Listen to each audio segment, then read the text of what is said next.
I want you to concentrate now. Nehemiah was in a palace, was in an important position. So what he was doing, he started to write like what happened, and that's the best thing he did, writing a journal, a diary. It's not like out of passion, or it's to write that today I had masala dosa. That's fine to write that, but when we put the insights or God's guidances or the important things that have happened, the ones we go through certain dilemma or we're looking back, we know the hand of God leading us, and we know, and when we connect the dots, we'll understand how faithful the Lord is.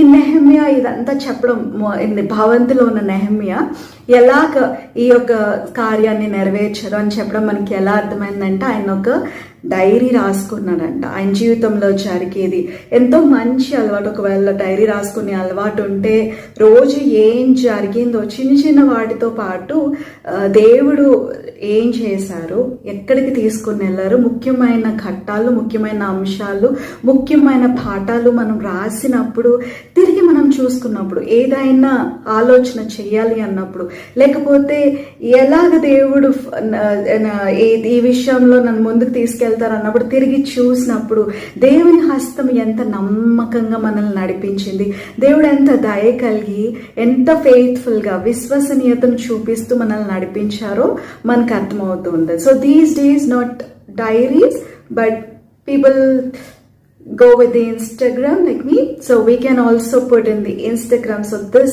date, let it bring glory to God, let it remind the work of the Lord.